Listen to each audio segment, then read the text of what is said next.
All right, one thing I think that makes the MPC great is its workflow. I think that's what it's known for. But I feel this is something I've talked about in the past, that the MPC is becoming bloated with so many features and is becoming everything to everyone and everything it could possibly be in a box. It's a DAW and it can do a lot of things. And this is kind of taking priority over improving the workflow things and making it better and move smoother. But there are a few things in here that are really good that improve your workflow. Some things that have been around and some things that are more recent and later updates. So today I got 4 quick tips for you. Let's take a look. Okay, so tip number 1 is to make yourself a template, and at the very least, name your tracks. So this is going to be very important for the next tip, that you name your tracks. So I've created a template. So I've named my tracks. Track 1 is kick, track 2 snare, hat, cymbals, percussion, more perk, chords, more chords, bass, melody. And that's pretty much what I have, and that's what I do just about every beat. So every sound is organized. And I save this as a template. So the way that you save a template is to click this icon here, the folder, hit save as, name it. You can call it whatever, template, doesn't matter. And then hit do it. And then what you want to do is make sure you click this box. So save as template. You can have just one user template. So once you save this, it will be available at your startup screen when you power on the MPC, and you'll have a little button here at the bottom left that says user template. So click that and you'll be ready to go. All right, so tip number 2, like I said, it's very important that you follow tip number 1 and at least name your tracks. You don't have to create a template if you don't want, but at least name your tracks at some point in the process, probably beforehand, before you start making your beat, so that you can take advantage of this next tip, which is quick navigation between your tracks. So in order to do this, if you hold down the main button, as you can see, it's not even labeled, so it's kind of a hidden feature. So you have main and then you have grid underneath, so it's like a shift grid kind of thing. But if you go out, press main to get back to your main screen, and you hold it down, now you have this third feature of the button, and you can see all your tracks.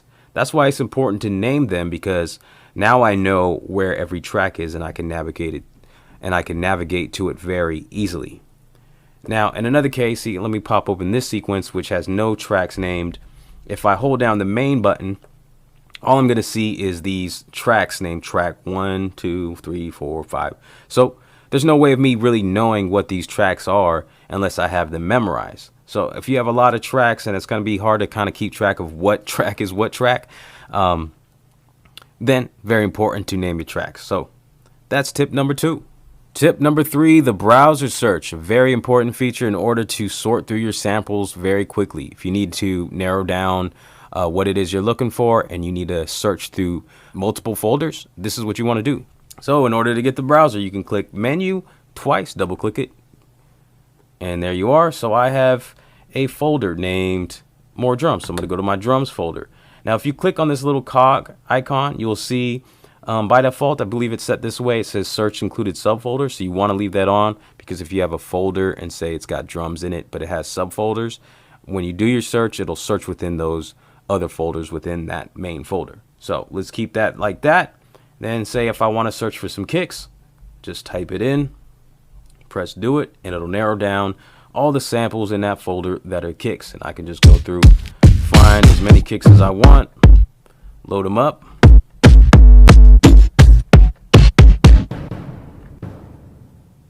Whatever, load up a few.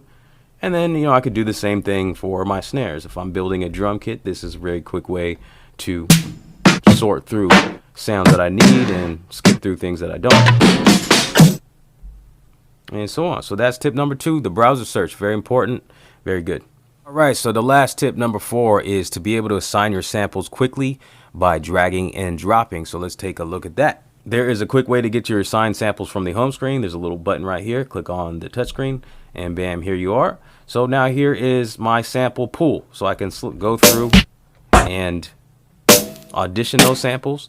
And now if I want to drag and drop, I can. So I can take a snare and just put it there. Find a kick, go over here, find a kick, drop it there.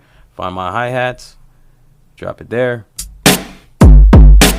And I have a quick drum kit. Also, just a little bonus thing, if you want to layer samples very quickly, you can hold shift and take a sample and drag it to any one of the layers up to 4 layers on that pad.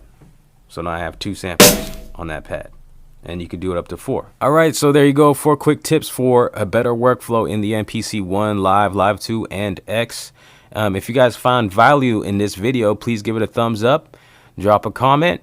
That's the easiest way you can support the channel. If you want to support monetarily, you can become a Patreon. There's a link in the description. Become a patron of mine for $1 a month. It's a sample pack monthly. Also, I have a standalone Beatmaker t-shirt over on Teespring. Link in the description right under the Patreon link. It's like $20 for a shirt. It's available in pretty much every color you can think of.